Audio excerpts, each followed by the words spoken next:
I wanted to talk about photo preservation because, to be honest with you, you get a box of photos. I just got one. I have a box here. I took a lot of stuff out of it, but my dad gave me a box that's a bunch of my grandma's old scrapbooks. And I already had her really old scrapbooks, but these ones are more recent. I brought them because I'll be showing you some examples from them of how to store things and not to store things, that kind of thing.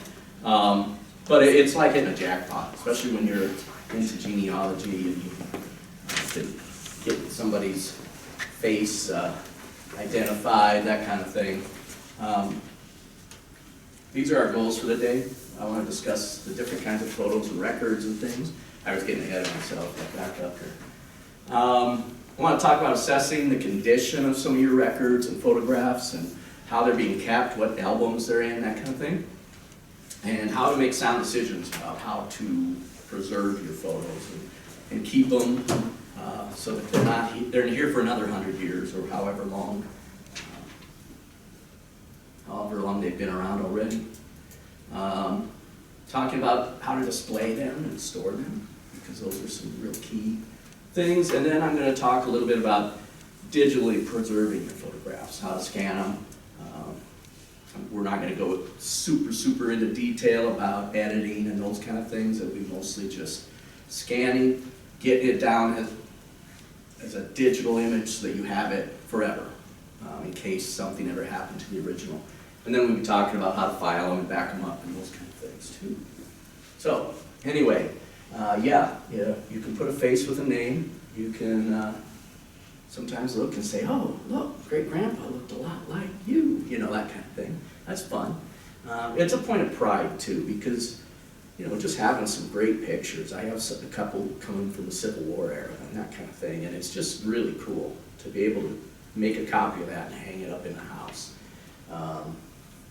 You can tie your ancestors yourself to your historic times, the Civil War or World War I. Pioneer days, whatever it is, early days of Sturgis.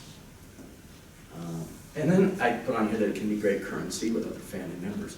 Sometimes you reach out to somebody and you can shoot a photo to them and say, hey, I found this photo. I think might be your ancestor, or I believe you're related to me, and here's a picture of your great-grandmother. And it might start a dialogue. It might just kind of entice them to, oh, this is somebody I want to talk to. They might have more photos, more information than I have. So, and I'm going to go kind of fast, but please, if anybody has any questions, just stop me and interrupt, and we'll talk a little bit. Old photos come in different shapes and sizes. Some of you might know the difference between tintypes, ambrotypes, daguerreotypes, those kind of things. It's really basic. The tintypes, and I have a couple in a box here. I'll pull those out later. Tintypes, ambrotypes, and daguerreotypes only differ in kind of the object they're printed on. Tintypes, of course, had a thin sheet of steel with a chemical covering that gets exposed, and the silver nitrate captures the image. My brother does that. He came and did a program for us a couple of years ago. Did we get that on the YouTube channel? Okay, because he's a tintype and ambrotype photographer. Ambrotype and daguerreotypes are both on glass. Daguerreotypes are the original photos that were invented in France. There was a couple of guys working there. One of them, his last name was Daguerre. He came up with the process, and basically it's on the front of the glass is the image. So you have to protect the front of that then, where an ambrotype is on glass, but it's on the back side of it. Ambrotypes you can kind of tell because if you turn them, it kind of has depth to it because of the thickness of the glass.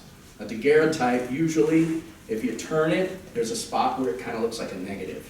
You turn it a little bit, and it'll look like a negative because you're looking directly at the image right on the glass. So, I don't know if anybody here has any of those kind of photographs around. I'm lucky I have a few tintypes. The carte de visite, I don't know, I'm not going to try to say that in French. But those are kind of the calling cards of the day. They were your class picture of the day. You could get a bunch of them made for fairly inexpensively, and they're what you usually will see when you are looking at old photographs of families and that kind of thing. It'll usually have printed on the bottom the name of the photographer and where they're located, that kind of stuff. Of course, we probably have all seen different postcards. That was the other way of making photographs and getting them out to family and stuff. You just print it on a postcard, was sent in the mail. And Polaroids and brownies are a little more recent, but brownie cameras, of course, with the little box cameras. They ended up making regular cameras later too, but by then brownie wasn't the big name in cameras anymore. And Polaroids are the instant ones that pop out. They're problematic though. You want to get those scanned because the color doesn't last very well on those. They fade really badly. And then there's transparencies, positive and negative transparencies. The positive transparencies would be your slides, and the negative would be the photographic negatives that you have. Your records are generally made out of paper, of course, but not always. You have, your birth certificates, your military discharge papers, that kind of thing. And those are again, things that you need to make sure you're taking proper care of them so they last. Again, please get them digitally copied so you can actually print out a copy to hang up or send it to somebody else without constantly messing with the original. And those will come in single and multi-page documents usually. Some, like property records usually have multiple pages. Yeah.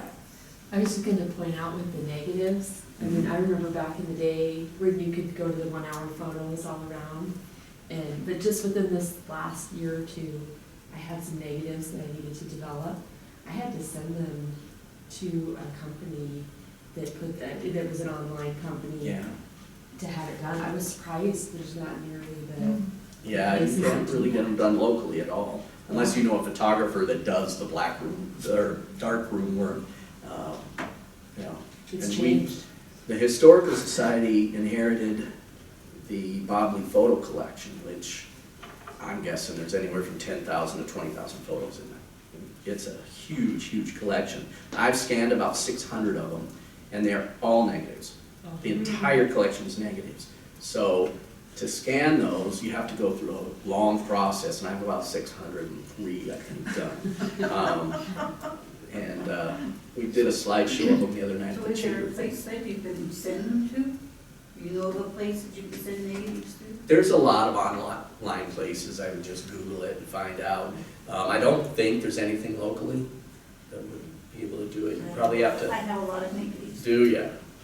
I went through a company, I could find their name, but like you say, I think there are a selection of them online. Mm-hmm. The nice thing is that then I could download it. I mean, they printed them and sent them to me, but then they provided a CD with it, so it was nice in a download. With their scanned versions of them all. They're a lot faster than I am. So if you have a lot of them, it's best to just How send them much to did that somebody. cost? How many did you have? It's been a little bit. It was a little more than, I mean, I just had one set of negatives. It wasn't very many, but I mean, it was a little more than I had thought it would be. Because it's expensive. Yeah, it did. I was a little is. surprised at the price. It is. Yeah. I'm planning on, for the Historical Society, I think I'm going to apply for a grant Yeah. to hire somebody to scan all those negatives. Because the other challenge is, well, we'll get into that when we're scanning, I guess, or talking about scanning, but to do a negative, you have to have a special kind of scanner to do it. You can't just use a regular scanner. You have to have something that light comes down and penetrates the negative so the scan can capture the image on it from the other side. But we'll go into that. Are there any other comments? Okay, so first thing you want to do is assess your condition of what you have. If you have photos that are stuck together and that kind of thing, I mean, you're in kind of an ER situation where you want to immediately get those figured out, find out if there's any way to remove them without destroying the image, that kind of thing. Are the photos loose? Are they in frames? Are they stored in albums? And we're going to talk about albums because there's a whole world of difference between albums and which are safe and that kind of thing. And what are the storage conditions? You want to make sure that you're keeping your photographs in a dark environment. You can have them in a room, but you shouldn't ever try to expose them to direct sunlight if you're displaying them. You should always watch to make sure they're in a constant range of, what do you call it, moisture in the air? Humidity. Humidity, thank you. Boy, I should have brought a coffee instead of a soda. Anyway, there's a lot of different things, and we're going to talk about those as well, but are they folded and damaged? Are there products and chemicals that they're in contact with? Is there wood, or old cardboard, or chemical items like tape and stuff? Those are all bad things for having around your photographs particularly. And then, you need to do damage control. Once you assess your collection, you want to make sure you're getting rid of any, if there's dirt in the box, you want to take everything out carefully, blow it off, and you should probably use one of those photographer bulbs. I've heard of people using the canned air, and it just kind of blows the pictures all over, or it might even hurt their images. So kind of get all the moisture off them, get rid of all that stuff. Are there tears and scratches or dirt, anything like that on them? So when you're doing your planning for your photo collection, and by collection I mean anything from 2 photos to 2,000 photos. Everybody's got a little different need here. But I would set out a clean table, make sure it's clean and dry, no food or drink on that table. Like right now, I should have probably got this here, but I don't have any photos out here. So make sure you don't have it there. It's just easy to bump the table and knock things over, and there goes your clean, dry situation for your photos, and probably destroy some of them. Wear gloves. That's become kind of a question mark for people if they should wear gloves or not. In most cases, archivists are now not requiring people to wear gloves to handle certain documents, books, that kind of thing, because they're finding that people's ability, their sense of touch gets, damaged when they start doing things, and they might tear books and documents and things. So they're no longer requiring it. They're just making sure their hands are clean and dry, that sort of thing, before they handle things. But when you're touching photos, whether negatives or regular photographic prints, make sure you try to wear some kind of gloves. White cotton gloves are probably available about anywhere. I bought a box of them off of an online website. But you can also get the plastic gloves. Make sure they're powder free. You don't want to get powder off of them onto your photographs or your negatives. But you can easily leave fingerprints and those kind of things on your photographs, and then when you scan them, that fingerprint's there forever. The scan contains that fingerprint. Handle them by the edges for the same reason. If you need to write on the back of a photo, if you're going through it with person in knowledge of who's in all the photographs and stuff, and you want to document that, make sure you either keep a separate sheet next to it that you can reference.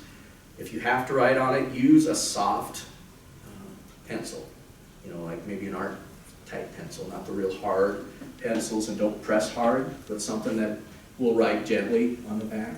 Don't use a ballpoint pen, because that could, one, press through and leave bumps on the other side of the photo, but it could always bleed through too. The ink from it is a chemical that now is, you've introduced to your photograph. I had to do that. I sat down with my grandmother, 2 big boxes of photographs. My brother and I pulled out a card table, sat down with her, and went through all of them. And now we have all that recorded.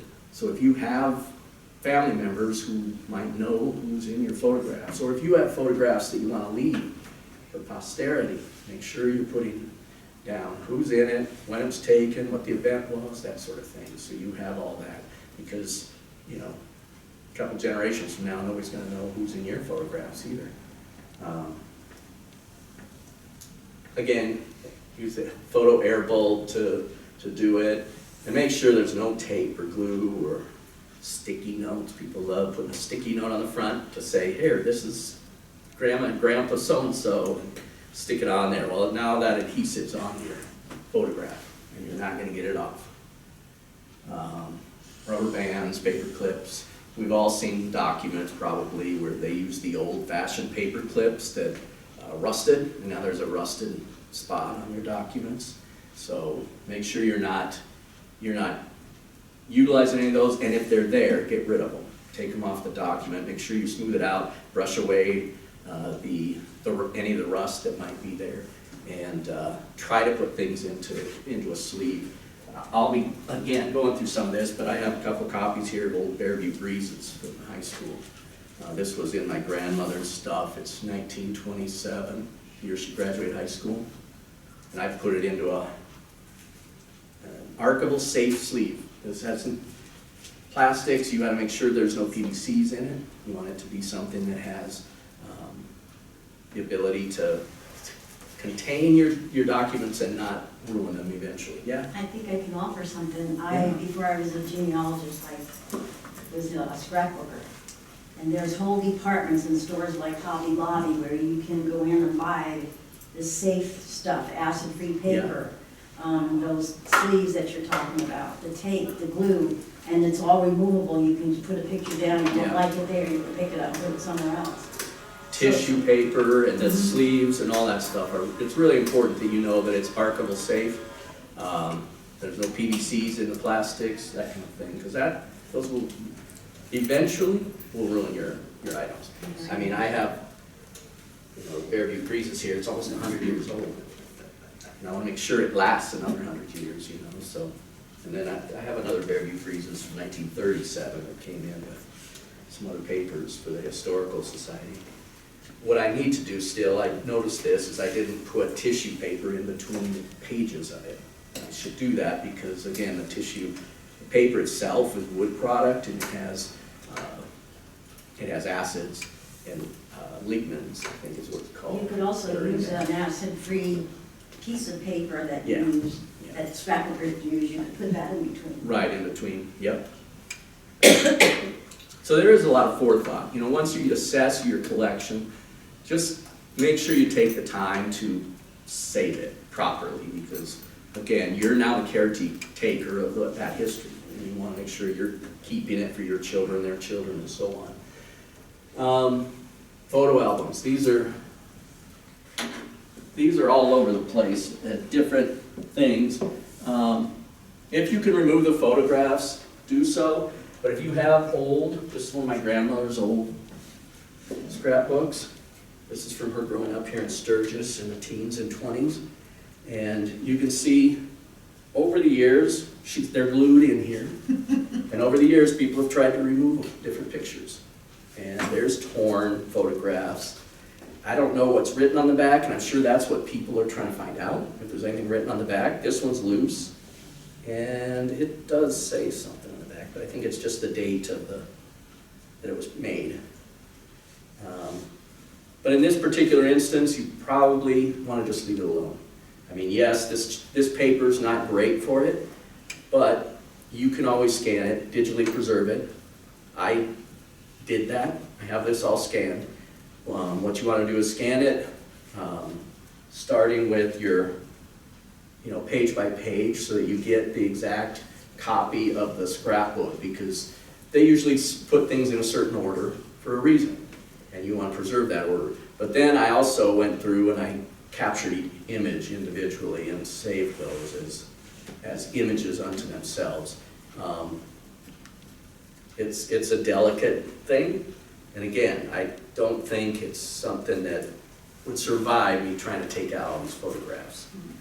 There's, like I said, things have been destroyed. I don't know if it was my dad and his sisters looking through it when they were kids or just what. It's really sensitive stuff. You also have scrapbooks like this one that I got from her stuff. And this has a lot of the carte de visits that we were talking about, the carte. I pulled it up on Google to see how you pronounce it, and it's, French. It has blah, blah, blah stuff to it. Visit or something like that, yeah. I'm not gonna say, I'll just say carte de visit. And it's just full of those. Again, I probably would destroy this album if I took these out. Some of them are loose enough, I was able to slide them out when I scanned them. And that's good because it does say the name of the photographer and everything here on the bottom. But there's a lot here of photographs that, some of them are their time when my second great grandfather was working on the Rosebud Reservation. This is actually the famous photographer John Anderson. They were friends with him down there. He probably took some of these photos. And there's tin types in here. You'll see, like this one's still in its tin casing. They usually came in a little case and had a protective little metal piece over them. It's because you can scratch that image right off of there if you're not careful. If you run your fingernail across it or get something like these ones, What try to period hold of this time up. were those tin ones? These ones, tin types were really anywhere from the 1850s up into the early 1900s even, but mostly 1850s up until the 1870s is when you mostly found them. And these are that time period. This is my second great-grandparents and my great-grandfather, and he was born in 1872, I think, and he's a baby in this. So early 1870s would be that one. I have a couple that are, again, back toward the Civil War era. But this kind of album, I'm probably going to keep things in it because it makes sense to preserve them that way. I did scan them, though. I made sure I had a digital scan of everything in case something ever happened to this. You want to make sure you have that preserved for your records. There's my third great-grandpa's burial card from his funeral. So that's important stuff that I want to make sure I'm. His burial card, that internment, it's on like a hard Yeah. board. Yeah, I just got one of those just Oh, yeah. recently, yeah. It's cool to get that kind of stuff. You feel like you hit the jackpot or something. Well, actually, I kind of hit the jackpot because I ended up last summer getting huge portraits about like this of 3 people, but nobody knew who they were. And we have now figured out just recently, we finally found one, and it was my great-grandfather, who I thought that's who it was, and probably my great-grandmother, who I'm sure it was their wedding picture, but then there was the other one. And now I believe those 2 were 1883, and the other one, I'm sure, is 20 years before. Oh, wow. And I believe that's my third great-great-grandmother. Wow. So Yeah, Civil no, War. well, I just took Yeah. them down to John Crane's to get them put in. Yeah. You That wanna costs a lot. make sure you save Did put those 'em in a property. portrait, yeah. This is another one that things are glued into, and things are written by everything. This is my grandmother's. She didn't have a high school yearbook from Sturgis in 1927. I'm sure they made them, but she didn't have one. But she had this from her last couple of years of high school, and it has stuff glued in it, the announcements for her graduation, and there's photographs of all her classmates with information written about them that she updated. When they got married or died or something, she went in and wrote Oh, them that's next to very them. cool. So, again, I don't want to tear these out because these carry really important information along with it. So, yeah, if anybody has anybody that graduated in 1927, Sturgis, they might be in here. So how do you store that? Do you put that in like a plastic container? and- Right now, I have it in a plastic container. I just try to keep it, again, I have it in a closet outside. But it's in the house, the main part of the house, not the basement or the attic. I have it in a place where, the the atmosphere is going to remain fairly constant. You know, it'll be a little hotter in the summer and cooler in the winter, but for the most part, it'll be. Those portraits I was talking about, they were, I could tell in the year that I had them that they had dried, because I had them downstairs in a closet and had not put them inside of anything. And I could tell that they had dried out even in that period of time from wherever they came from. Yeah, you want to make sure that you're not below 15% humidity, but you want to make sure you're not over about 65% either. I put desiccant packets in all my boxes that I had keep. The what? Desiccant packets, you get them like sometimes when you buy shoes, they'll be in there. Oh, those little white packet Those little things? white packets, Oh. and those are to control moisture. Oh, okay. They absorb the moisture. So if my house is, it's pretty constant. It's not bad, but I do put desiccant packets in the boxes where I have photographs. See, so I that have electric I just make heat. sure they're not, if there's a really hot or a really moist day, you know, some of the spring rains and stuff, it'll hopefully protect them. She even has a little bag of concrete in here from a tour they did of the cement plant. I don't know if you see. I mean, there's a little bit of everything, and again, you don't want to tear that apart.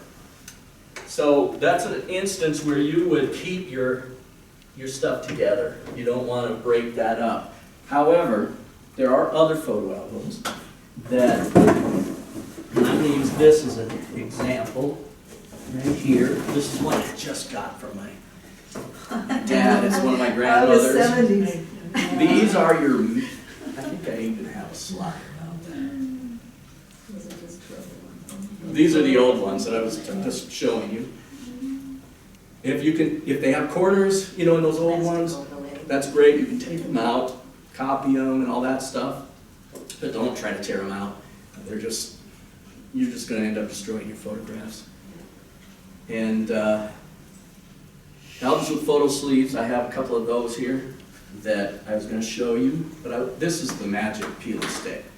And you can see I'm not a fan of them. Nobody is. When I was doing all the different events for the Roots Tech that they were holding out in Salt Lake City, boy, you should have heard people going off on these things. And I just got this one. And I still have some of my stuff from high school and everything in one of these that I've never, again, it's my stuff. It's not part of anything important for that family tree. Well, it is. You know, my kids are going to think it is. So I need to go through all mine. But this one has the old ones that you peel back. Your photographs are stuck in here. And they're supposed to be able to just peel them right out, stick them back in and all that stuff. No, they end up sticking hard. This contains, there's acids in the paper, first of all, lignins. It's not good paper. There's chemicals and wax in the little ridged parts that you adhere your photographs with. And the plastic is cheap plastic, and it's got PVCs in it and everything. So these are bad. Oh, they're bad. They're really bad. And again, it's hard to tell if you're going to be able to get a photograph out of there without tearing it or something. So a couple of techniques that I've heard, I was going to bring some dental floss and try it. But to get dental floss that's not waxed or scented, just plain dental floss, and just gently slide it back and forth behind the photograph, see if you can lift it out. That is supposed to work.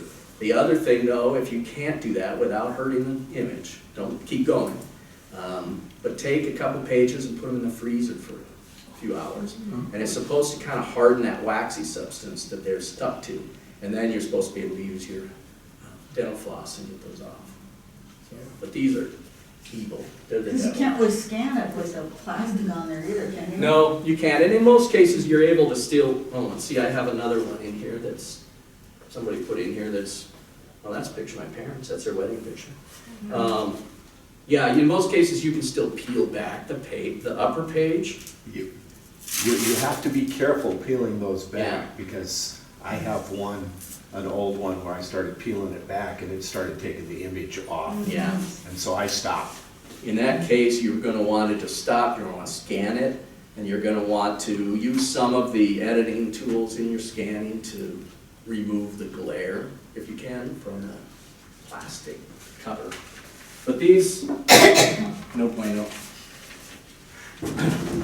These ones, however, and this is an old one of my grandma's, and I'm surprised it's probably from the 80s or 90s, but it does say right here, acid-free, photo-safe, they're archival and everything. So you can get them, and this is one of the peel and stick albums. Fortunately, there's nothing in the peel and stick pages very much. There's only one page that has those. Everything else has been put in these sleeves, little photo sleeves, which are good. You want to keep your photos in this condition. Make sure they're not really old ones. And I don't know about these ones, but you can see that photos have just been slipped into the sleeves. Well, there aren't very many of them. Here's some. So that is good to slip them in the sleeves? It's good to put in the sleeves. Just when you purchase the sleeves, make sure you look and see if they're archival safe. And They do you put are tissue? PVC free. Do you put, no tissue? No, you just slide it in there. Don't put photos back to back. Just a single photo in there, because those photos might stick together eventually. Just a single photo and a single sleeve. And I have some here. These are negatives that I did. These are actually some of the negatives from the Bobley photo collection. And when I scan the negative, I put it in an individual sleeve. I have area on the top here where I've written the number for coding them into the computer and stuff. And there's different sizes. I got this size because most of that photo collection are these 4x5. These 4x5 negatives, which are really difficult to find a scanner that will handle that size. Most scanners will handle your 35mm film and those kind of things really easily. So, and we'll get into that scanning part of it too. But you can buy these sleeves. I go on to, it's a photo website that sells photo equipment and stuff. And I buy the little box and the sleeves to put in. Yes, Richard? If, like, I got a bunch of old photos I took like when I was in high school and after. And I have both negatives and the photos. What's the best one to scan, the negative or the photo? Or does it not make that much of a difference? Well, Obviously, easiest to scan is the photo. the photo's a lot easier to scan. If you have the time, I would suggest scanning the negative as well, They'll be- because it probably has a pure color to it and stuff, if they're colored. Okay. If they're not damaged as much as usually faded, that kind of thing that the photograph itself might have. There's so many tools out there right now that you can correct the colors and stuff on. But if you have a negative, it's probably the best version of that photograph that you can use. Do you have something too? No. You But just, As you're doing, when you say scanning the negatives, Mhm. something I've never done, is that scanning it as a negative, or you're actually, you scan it as a negative transparency, and Okay. it converts it. The software will convert it to a positive image. okay, And I'll show you how to. cool. Got it. Here's some photos that I'll probably end up scanning one of these when we do it. And then again, there's these kind of albums too. And they're really good. They have a divider in the middle, so you can put a photograph on either side. And that's a good way to do it. I probably am not going to go in there and scan all the pictures of flowers my grandma and stuff. Just because that would just be a lot of work. So anyway. This is what I have my personal photos in. When I scan things, if I'm not leaving them in the album like I've done, I have an album like this. That's a tin type. Here's some carte de visite, whatever you want to say. These are copies of the tin types that are in the other book. And they're all different sizes, so this is really kind of a mess because they slide around and stuff. But, again, they're divided. It's archival safe. And it's a good way to keep them together. Still something you can flip through and look at.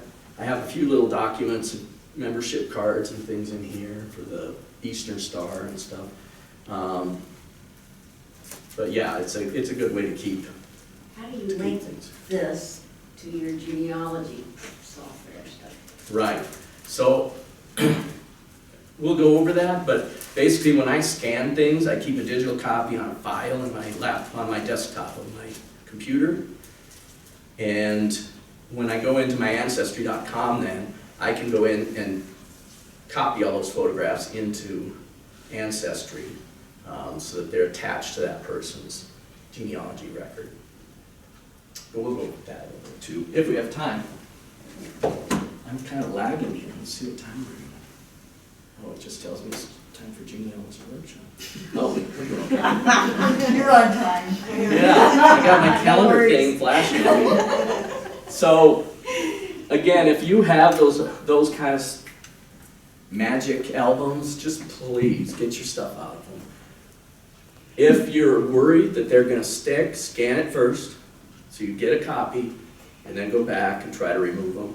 Try those different techniques. If you can't get them to work, I guess you could always cut around it, but there's probably things on the other side. So now you're kind of in a mess. I'd say scan them, get the page, and then save copies individually of them, and keep them in that sleeve, but keep them in really good conditions, you know, again, dark, not damp, that kind of thing. So I'm getting a lot of pictures from other people, their stashes, right? And so we're doing it on the phone, sending it, you know, JPEG wise. Yeah. So just continue to do that and put it right into our Yeah. the file. Yeah, we're gonna talk about that too. JPEG's not your best bet if you wanna permanently save something. JPEG's great for sharing things over your phone or online, that kind of thing. But it's not a good source for preserving it's not a good format, I should say, for preserving your pictures if you wanna keep them long-term and not have them compress every time you open them into smaller and smaller images, so. Okay. And then I talked about the albums with sleeves. I kind of skipped this over though, but just be careful of the PVCs. Make sure you're getting one that's archival safe, those little sleeved things. Yes, ma'am? Yeah, I'm going where I just buy a regular notebook, Mm-hmm. and then I use those sleeves. Yeah, these And then kind. I use just plain paper that's acid-free, and use those double step, those squares, put them on the back. Yeah. And then everything I just type in the front right there. Only thing I would probably do is not put a double stick square on the back. I'd put corners instead. Because now you're, again, introducing something sticky to your photograph. Even But if they're it's... only like this big, and they're just right up the corner. Mhm. Well, if that's the chance you want to take with them, that's fine. It's better than gluing them to the page, you know? Yeah, no, I wouldn't go just. So, but I would probably use corners instead. Probably wouldn't, I wouldn't want anything that's sticking to the photograph itself. I've had real poor luck with corners. Yeah, they're not great. They're not They great. just come out of there and I Yeah, got. that's why, for me, the sleeve options are best, you know, and you can get these at Office Depot, and just make sure you get the ones that say, again, PVC free or acid free or whatever, archival safe. But yeah, I buy a box of these at Office Depot and I keep all the documents that comes in. So if you're making prints on regular paper and making copies, Mm-hmm. I mean, same thing, same concept, or is there acid-free, like, If copy you're just paper? putting a copy on a piece of paper, I wouldn't worry about it Not at at all. all, okay. Because you've got a digital image of it. And if you're just printing it off to give to somebody or to bring to an event like this where I shouldn't have originals, but I do, you know, you could just print it and make it work for you, you know, and just print a new copy if you need it. That's the nice thing, if you have photographs you want to display and stuff, please scan them, get them preserved, but then try to display a copy. Don't put your originals on the wall. And there's some exceptions to that, I know, but when possible, try to do it. Here's the storage, again, you know, cool, dry place, fairly constant temperatures. Your house is fine, as long as you're not putting them in the hot sun or in a damp basement, that kind of thing. There are some boxes here. One of them is kind of like that little box I showed you, where you can store things. If you can, remove things from albums and frames, if they're in frames, if it's not like these kind of photographs. Yeah. You know, you've got these kind of things, they're made for the frame, they're probably stuck to the glass or something. Scanning them's difficult, but you can do it. I mean, scan them in the frame. If you can look at it and see if there's, you know, like little nails in the back you can easily remove and gently lift it out. do that, scan it, and put it back in, you're probably better off just keeping stuff like that in the frame. But if you display them, they're hard to store, so if people like to display them, again, back corner of your in a hallway or something like that, where they're not gonna be in the sunlight. The ones in the curved glass especially, Mhm. they don't come out. No, they don't. They don't come out very well at all. Probably not, yeah. You know, one thing I just came across recently, Adobe has a app called Adobe Scan, and you can actually scan things with your phone. And it's not the best, but for something like that, Yeah. because I've got one in an oval. My phone just has a scan mode. And there, yeah, someone might have that, but I don't have an iPhone, though. I don't know if iPhones have that. I I think they do. So. but that's something you Yeah, can, that's what he's. Yeah, yeah, you can get apps that are specifically for that. yeah, yeah. And I've So- scanned things with my phone. I'll be at my father-in-law's and he'll pull out little pictures and I'll be like, ooh, I gotta get those before he puts them away. And I'll open up the scan mode and just start scanning. Because I found it valuable, because obviously most scanners only take 8.5 by 11 is the largest. Mhm. Well, some documents are larger than that. Yeah. So, The other option is to set up a tripod and a camera right, yeah. and to put it on a nice flat surface with the camera pointing down directly on it, not at an angle. Make sure you get it all lined up nicely and taking a nice high-quality photograph. That counts kind of as a scan. Digital photographs are, you know, they're basically the same thing. It's just, you know, you gotta watch your DPI levels and all that Right. stuff. And we'll talk With about that, some with of that those. Adobe Scan, it actually will square, you can, I've done it where I've actually at an angle, and it will square it up. It'll adjust for the keystoning that occurs, you know, the It's pretty peaking amazing. and stuff. Mm-hmm. So you're saying take our stuff out of our frames, like our kids' graduation pictures and stuff? If they're the only copy you have, And I would take them out, scan them, and then make a copy and put it in. And you can get a professional copy made and put it in there, but you want to keep that original as best you can. Some of those are pretty big, Yeah, those 8x10s and stuff, or bigger. or bigger, yeah. So, again, but if you don't want it, I would take them out of there and scan them to preserve them. And then if you are worried about them, I'd put them back in the frame. Just be careful what the frame is. If it's a really cheap wood frame and the photos has direct contact with the wood, or if there's matting in there that's, you don't know if it's good quality matting, that's, you know, again, acid-free or something. Or a lot of old frames have the wood back on them, and that's right against the image. Get rid of those. So it's really about what comes in contact with that image. Yes? Will the sunlight still damage it if it's in a frame? Yeah. Okay. It will, it will, eventually. And you can get the glare-free glass and stuff, but even that is, you know, one, it makes it a little fuzzier to see the image, but also it's, eventually the sun is gonna damage that. It'll fade. I haven't thought of that. Okay, so we're gonna talk a little bit about digitally preserving your images. Anybody here done scanning of photographs and things? Oh, quite a few, good, yeah. Excellent. So this is all gonna be old hat to you. Let's just go and get a beer or something. I think that sounds good. I will say that my family had slides, and many of them were not standard 35mm slides. They were bigger. Okay, And I've tried various scanners, it didn't work. no luck, huh? No, and our old slide projector that held those, the lens broke. So I ended up sending them off to iMemories, which was fantastic. It was expensive, Yeah. but it was fantastic. And it depends, at least with iMemories, it depends on how many you send in as to the cost. Yeah. How many, it breaks it down, starts out like, I think at like $2 a slide or something, then it gets down to 50 or 35 cents, I forget exactly what it If you was. send in enough of them. Huh? Yeah, and I sent in over 500 to be done. Wow.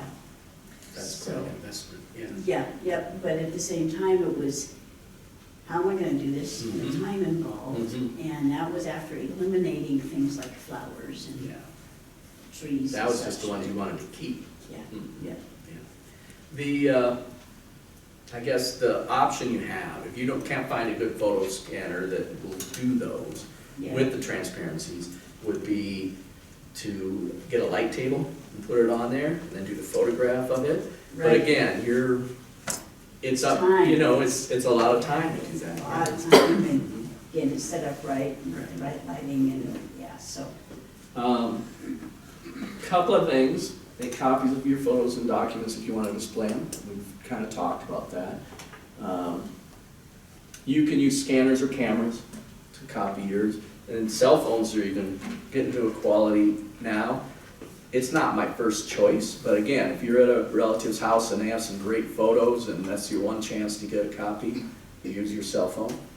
You can use your scanning option, and it will square up the photo for you and all that stuff, instead of, you know, your shaky hands and trying to make sure you're level and all those kind of things. So it'll work. You can always improve your digital images. That's something really neat about having things stored digitally. You can always go in and repair the color, repair tears, eliminate scratches and dust and things from it, edit out things you don't need in the photo. You know, that's always an option. Always save your initial scan exactly how it is, so that you have that original always available. And then if you're going to do some editing, do a save as and edit that version, so that you have an edited version and an original still, in case you ever want to go back. In case you're not very good at editing and you mess things up, you can always go back and start over years later.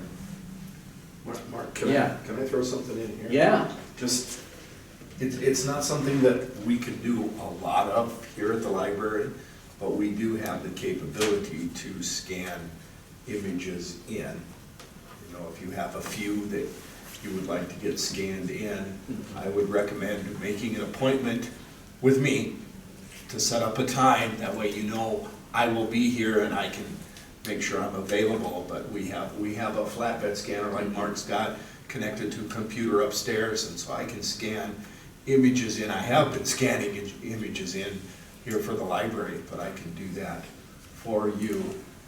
We can do it on our big copier too, but that it's a lot easier for me doing images on the one upstairs, because then I can actually see the images as it's produced, and we can save it in different formats, as Mark said. Will your scanner do transparencies? No, You won't. no, it's just a standard It's just a scanner. standard scanner without the light in Yeah. the lid. Okay. All right. Once you get your stuff saved, you know, after you scan it, I would open a new file on your desktop of your computer, and make it photos or something, and come up with your own system. And I'll show you what I have and how I have mine.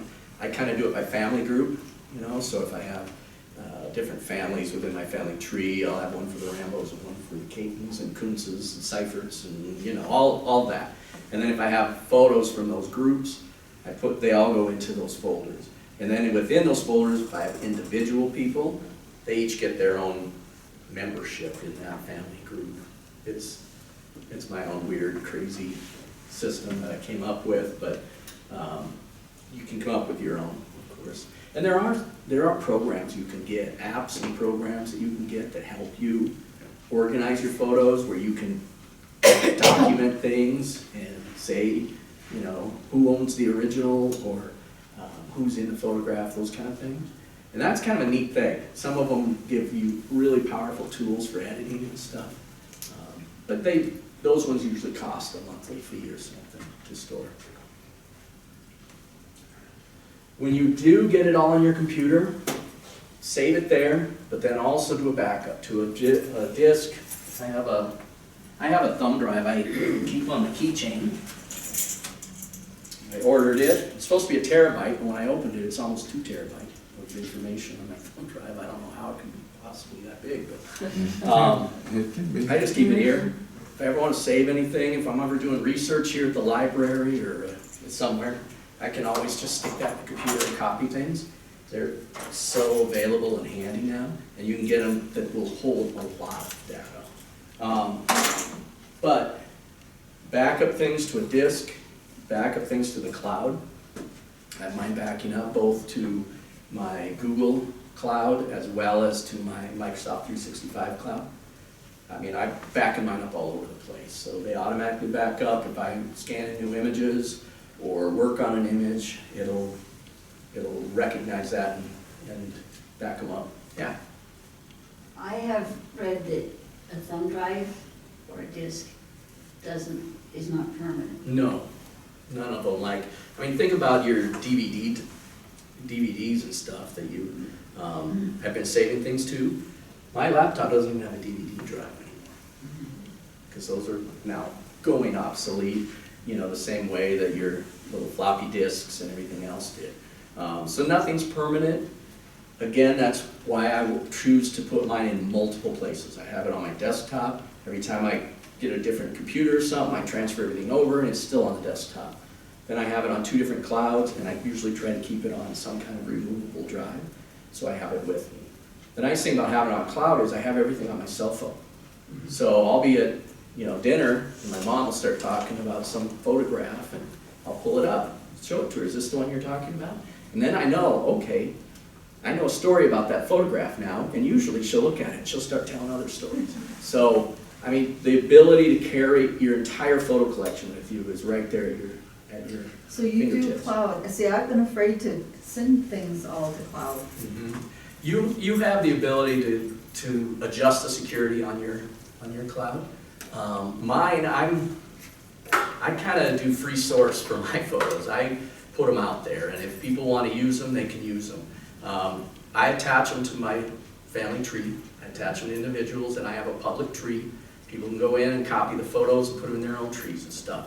But I go into theirs and do the same thing. Do If you they use have like a photos on family them. tree maker, or do you use, I have Ancestry.com. well, you have to pay for that one though. Mm-hmm. So this other one, like Family Tree Maker and Roots Magic, Yeah. and those, They'll allow you to have a gallery of photos in there. Now, some of them don't allow the same level of private files versus public files and stuff, so you want to check that. FamilySearch.org, that one is free. Public. Well, and it's free and public. it's public though. You can't, you know, limit who sees it.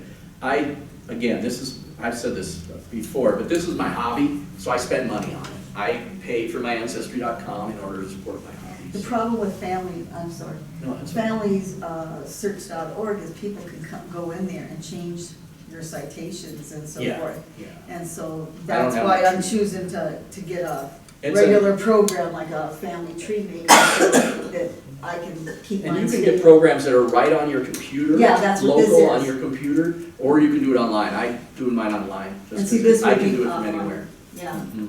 Yes, ma'am. Just something to keep in mind with your cloud services is that they're terrific for backing up, but be careful of the terms of agreement because some of them own your photos. Once you scan something into their system, That's they're what I'm the afraid owner. of. Yeah. Yeah. Not all of them. Yeah. It's the same for books. If you're having a book made of your photo, check out the The company. biggies, Some of them. the biggies are pretty safe. Your Microsoft 365 and your Google, you can go in and look at their conditions, and you can change conditions a little bit in there. And you can say if you want them to be viewed by the public or not, that kind of thing, who has access to them. Mine are pretty private on my, well, they are private, on my clouds. Nobody else can really get to them. But again, they replicate to my cell phone, my laptop. You know, I can log in at work if I want to pull something up or whatever. It's the cloud. It's a whole brave new world. So there's different kinds of scanners. You want to consider what you might already have. Of course, everybody has one of these. So that's a real basic, well, you don't have a smartphone, but most people have one of these. How's that? Better? Again, I don't trust it except when it's necessary. You know, to me, I want to use my scanner. I want to capture it at a DPI that I can control and all that stuff. We'll talk about DPIs too. Yeah. Oh, okay. Well, actually, I do have a question. You had said about the light with the scanner, there's different, like if there's you said does it do transparencies? Yes, negatives and positive transparency. That's Yeah. a different kind of scanner. Yeah. Okay. I'll show you that here in a second. Basically, I don't know if my little laser thing, It works, but it never will show on. It doesn't, yeah, it doesn't work on the TV. So, this one here is a very basic scanner. I have one like it. This one I got at a rummage sale. It's old, and I can't always get it to work with my newer computer because I have Windows 11. And the best I've been able to do with this, as far as finding a driver to operate it, is Windows 7. I'm gonna work on that though. I think I can find something. But it's a real simple scanner. It's the size of my laptop. I can put it in my computer bag and take it with me. I've kind of, my technology has outgrown it, so to speak. But it's a real straightforward scanner. This one doesn't need a power cord. It operates off the power of your laptop. You just plug in the I don't know what you call it. I call it FireWire, but I'm sure there's a better name for it. USB. It's not this one doesn't have USB. It has Oh, the kind of squarish Oh. one with the corners slashed out. Anyway, FireWire. That's why I call it a FireWire, because I don't know what to call it. It runs off the power from that connecting to your computer. But it's a really basic. You can scan, most documents and things with it. We'll do 8.5 by 11. I got it at a garage sale for almost nothing, so it's done me well. The other ones though, in the top right there, that's your basic 3-in-1 printer that most people have at home, your inkjet printers that will scan, they'll print, all that stuff. Those are great, just please don't use the document feeder to send your stuff through. I've heard of people doing that, and their old letters from great-grandma get caught in a document feeder. Please don't do that, okay? But those actually are a really good option. Before I got I had an couple of old flatbeds that I couldn't use anymore, and for a long time I was using my 3-in-1 printer to do my scanning until I was able to get a couple other scanners. I have about 3 or 4 now that are like this one. This one's actually owned by the Historical Society. It's exactly the one that's on the bottom there, on the bottom your left. It'll do transparencies and stuff, and I'll show you what that means. And then there are the little ones that'll scan your negative scanners, like the little box one there in the corner. Those are fine, but they are very limited. You can only use certain sizes of film to scan in those, if you're doing just strictly negatives. And like I said, the 4x5 negatives that most of the Bob Lee photo collection are, even this one is good. So it kind of leaves me in a tough spot. Make a scan plan. That sounds stupid, but know how you're going to do it. Sort your photographs or documents in the order you want to do them. If you have an album, do it from the front to the back, and make sure you're getting the back scanning the backs of the images if they have information written on them. And then you can copy and you can attach those, through titling them as part 1 or part 2 or whatever, to get, the information on the back of them. Again, prints and transparencies make a difference. You'll want to have a good transparency scanner if you have a lot of negatives. They're really not super expensive. You're probably not going to find one at a rummage sale for $10. I got this one. But it's an Epson 600. It's a very good scanner, and I think we bought it, the Historical Society bought it about 3 years ago. I think it was $220. But you can get used ones now for $100. It's really not a lot when you consider, how important it is to document all your photos and digitally collect them. So these come with these little sleeves, and these are for doing transparencies mostly. Depending on the size of the transparency, there's different sleeves and stuff that go along with it. I only brought a couple of them. But there's one that has 35mm and those little tiny ones that were little itty bitty. What were those, 220 or 110? 110. Yeah, Oh, 110s, yeah. And then this is the one I had to order separately for the 4x5. But this scanner, and I'm gonna show you a little bit about this scanner. Okay? Of course, it has your basic thing, looks like a photocopier. And when you scan a photograph, an actual print of a photo, and you guys can come up and look if you want. You lay it on here and you face down, and basically makes a picture of it from the bottom. The difference with that and transparencies is, transparencies can't see anything because you have to look through the photo to see what it is. So when you have a transparency one, it has a light source in the lid, and that's why they usually have fat lids like this. Because there's a light source in there and it travels at the same pace as your scanner on the bottom, and it lights up through the negative, or positive if you're doing slides. The problem is, for me with this one, is that this is wider than the light source.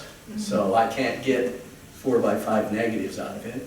I did find an older one that the whole top area is light. It is kind of like this one in that I can't use it with Windows 11, so I have to use it on a computer. And you kind of have to do some somersaults to get it done, but it'll work. For the most part though, most of your negatives, you're going to be able to do it with this, or your slides. So if you're not using that, you just keep this panel in here.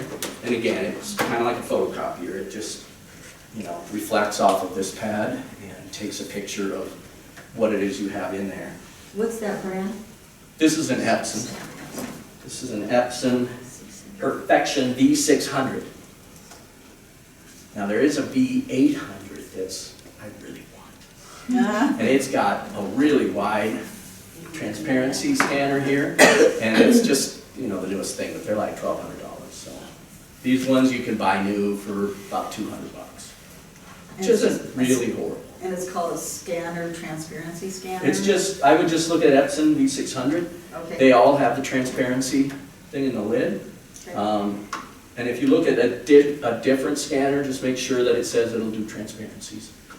Or film. Sometimes they'll say film scanner too, because that's the other name for it. But I'll show you, when we do the software for it, it's going to say transparency is a setting you're going to want to pick. So, where did I put my clicker? The DPI, most of the time I measure, and that's dots per inch. For most of you probably know that, but just to make sure. Dots per inch, and that's how many dots fill the space that you are scanning. And the higher the number of DPI, the more dots occur, and the larger you can make the image without pixelization, without little boxes occurring and stuff. So I would say 300 is the absolute minimum you should do. If you have a small photograph, you're only going to be able to print it about that same size. If you want to print it a little bigger, go to 600 DPI. I try to do mine at 1200 or higher, no matter what I'm scanning. It takes up a little more space on my computer. It takes a little longer for the scan to occur, but it's well worth it because now I can blow things up. Even if I do an 8x10, I can blow that thing up to this big, and you're not going to see pixelization, which is important, especially again, if you have those little school pictures, little faces of your kids and stuff, and that's the only one you don't have an 8x10, then you're going to want to use a higher DPI to collect that because you're going to want to blow that up and print it at a much larger size. So that's where the DPI comes in, is the printing. Go ahead. Did you say something? Somebody did. So like when you're taking a picture and sending it to somebody else as an attachment, and it always asks you want to send it small, medium, large, where do you go with that? I've been doing medium. Yeah, that's fine. It's really up to you. That's what they're going to get. So it depends on what their purpose for the photo is. If it's a family member and you want to give them a good quality photo, I would do large. I would look for something big to send them. But you're probably only going to be able to attach one or two to an Well, yeah, I'm always afraid they're gonna get this huge thing when they get it from me, and I'm like, if I do a large, Just ask them. Say, what size do you want? If they just want to be able to look at it, probably send a small or medium, and you're fine. sometimes, and the way I scan them, really big, sometimes they won't even send. Right. And I have to go back and adjust the DPI and make a copy, and then adjust the DPI or adjust the format of it. Yes, sir. Because sometimes when you text them to somebody, texting will be great. Mhm. So if you want to ensure that somebody's going to get a good quality, you want to email it to them, and Gmail is usually pretty good. Yeah, because Gmail, if it's too big, It- it'll yep. attach it to a file that they can then click on and access It that actually file. puts it in. It'll actually put it in your Google Docs. I sent you a whole bunch of pictures Yep. of Main Street Sturgis. And from the they Bobby came through collection. just perfect, and they were big files. They were big files, They were I big scanned tips. really large, and he was able to, he got the email that said, here's the photos, and he had to click a link, and it took him into a file that Gmail had produced. I dropped them on my desktop. And Yeah, so. And what about Dropbox? Any opinion I about haven't that? used Dropbox a lot, It's but you're kinda able to put cumbersome. large images in there. Dropbox, I do use Dropbox, and I do. It's much more limited in size. With Google Docs, you have 15 gigabyte free. Dropbox, you only start about 2 to 3, depending on how many people you've, share it with, and they've given you space, and then they want to start. Yeah, that's the big They thing. want to Charging start You gotta charging you. start the paid account if you want to store very much. Because even just recently with Dropbox, I can access it on my phone, and I can access it on 3 devices. But of course, I got a 4th device I'd like to but in order to do that, 4th device, they want me to do my, $10 a month subscription, and I'm just not gonna do that. If you want to save your photos for Right. people to see, there's actually an app that I downloaded that my kids were putting pictures on, my daughter at college and stuff, and VSCO. And you can actually, if you're on a vacation or something, you can put all your vacation pics on there and then tell people where they are and they can go in and look at them. What is it called? VSCO. But there's a lot of those. I mean, there's so many different platforms out there that'll do that for you. You can use about anything. So.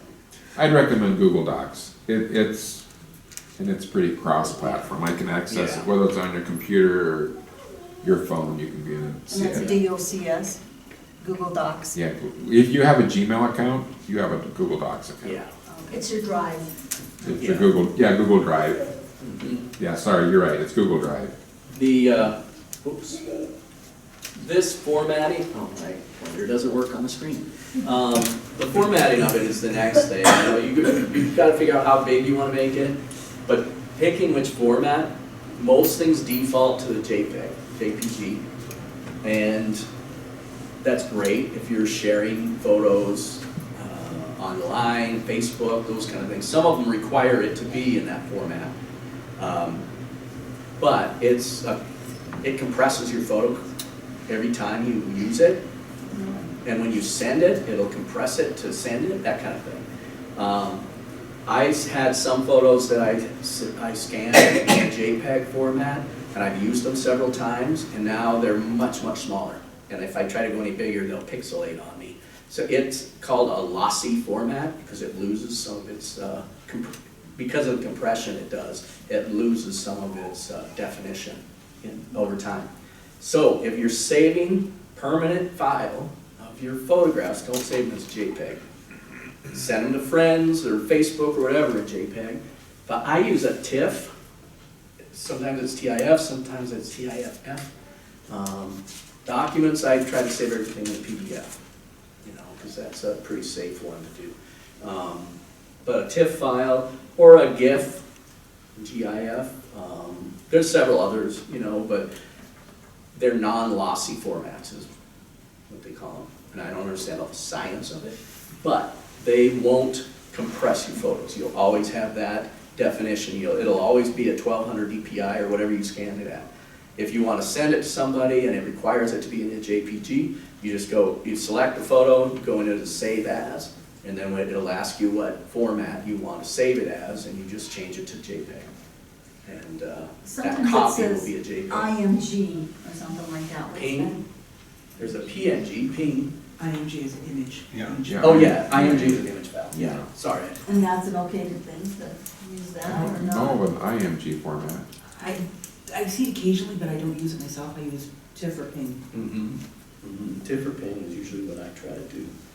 An image format, I think, is just tied to the image software that Yeah, usually is on your I computer, would- but I'm not sure. I haven't used it. It's on my phone. I get it on my Oh, iPhone, okay. IMG. I did recently, when I was playing with those tips that you sent me, that, because okay, in order to bring them into my slideshow, I had to convert them to JPEGs. Well, I played with it. I did learn that because he put metadata on the tip, if you want to keep the metadata, you want to go to a JPEG, not to a PNG. Okay. The PNG will not transfer the metadata, which doesn't make sense because the PNG. Does everybody know what metadata is? It's when if you have an image, we can do that here too, but if you have an image and you do a right click on your image with your right mouse button, and you bring up the properties of it, there's actually a place in there where you can type in information about the photograph, when it was taken, who the photographer was, all that What's a kind of picture information, of? who's in it, that kind of thing. Yeah. There's a little narrative you can put in there, and then hit save, and it'll attach that information directly to your image without any kind of extra software or anything. So you can go into your metadata and do that. Again, you just right click on the image and go into properties, and it'll have, there's several tabs across the top. One of them has the image information. I think You can add- FamilySearch.org and their site, they have it set up to do that. Yeah, yeah. I try to do that with photographs, but I have to go back now to all the hundreds I scanned of my family ones. I try to do it with all the Bob Lee photo collection ones. Yeah, yeah. But those I were- have to go back and valuable. add information for all my family ones. So, again, that's part of your scan plan, you know? If you know you want to do that, if you know you need to have that kind of documentation attached, do it as you scan, every time. Each scan's gonna take you a few minutes to do because of all those things. And when you go into, you right click and go into properties, and then what? I forget what the tab, what the, Let me check here in a second. Yeah. I can pull one up. I'm probably not gonna go into editing and stuff today because again, my Adobe Photoshop expired. you could probably just do a program on editing. Yeah, I You can. really could. Yeah, I think we could do a whole separate one on editing. I haven't done a ton of editing myself. I had a photograph where it was my grandma and grandpa's wedding, and they were posing with a bunch of other family members, and, you know, they were Germans from Russia, and they had these kind of unique costumes on, and they had these huge bows on all the men. They had this huge white bow on the front of their suits with ribbons hanging down. And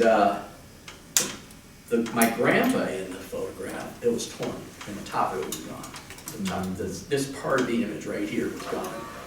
But there was another guy in there who had the same thing on. Well, I went in and I copied it. I adjusted the skewing a little bit, and I pasted it right on there. You know, you could do that kind of stuff. I still have the original image though, where it's torn and gone, because that is what the image looks like. But there's some neat things you can do with editing and repairing your photographs so they're better than the condition you have them. And then storing them, again, we kind of talked about that. Make sure you have a good place to put them on your computer, but also backups in multiple formats, not just one thing. Don't just put them on a thumb drive and think you're safe. I would put them on several thumb drives or whatever. Yes, sir. I would recommend that, I've not ever had a thumb drive fail, but I've had a thumb drive break. And, so I'd get a thumb drive that's a metal one, because metal ones, you're not gonna break them. Not necessarily, if you want for a good backup. Because a plastic one will break, and then you can't get access to it. And like external drives, they'll hold all your, Yeah, or external drives would be good too. Mm-hmm. Just remember, hard disk drive too fail. I've even had a solid state drive fail, so Everything will can fail. anything will fail. Yeah. So, I mean, a cloud can go down or something. yep, that's why you want it multiple places. Yeah, yeah. I wanted to kind of go over a little bit so that you can see how the software works, but first I want to go back to an image so that we can show you how to get into the metadata. I have my family photo collection here, and again, while I have some that are different, like multifamily, if I have, you know, a bunch of different, 2 or 3 different families that are all intermarried in one photo. I have newspapers for stuff, but then I just have family images.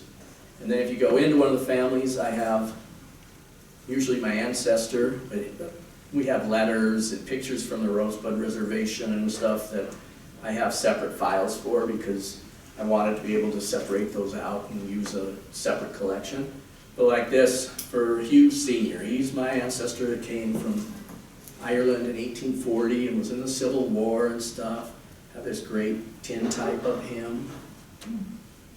But if I want to get information on it, I right-click, go down here to Properties.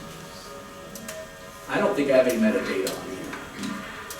But you can see there's different categories here. I think you're in the And in the it'll tell you details. what version, what it's in. It's in a TIFF file, what size it is. And then there's this details. Yeah. And here's where you can do it under details.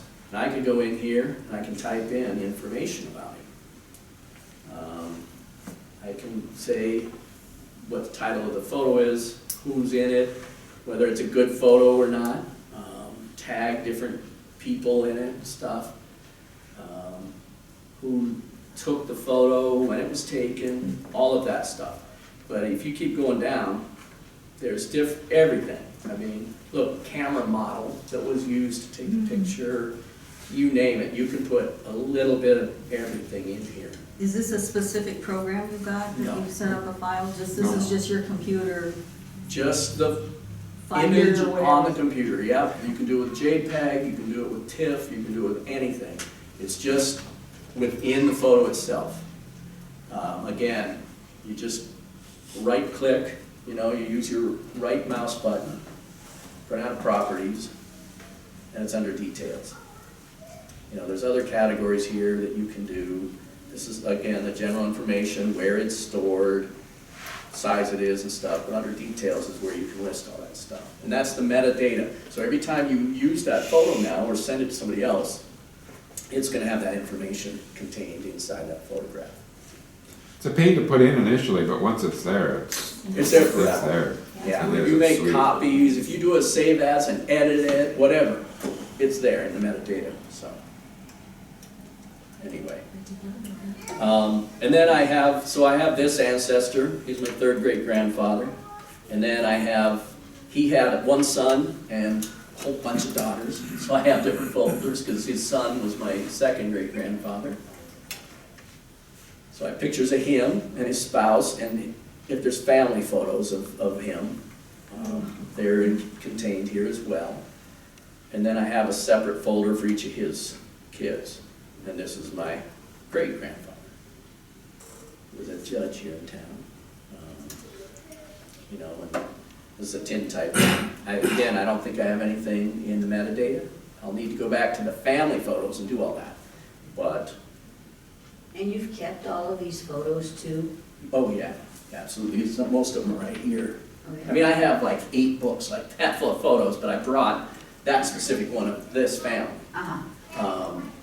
So you have this all under your file you call the family photo collection, and Yep. then you have folders underneath each one of those. For each family, yep. And if I start getting photos of an individual family from 2 or 3 generations ago, I make a separate folder for them, and here I can show you.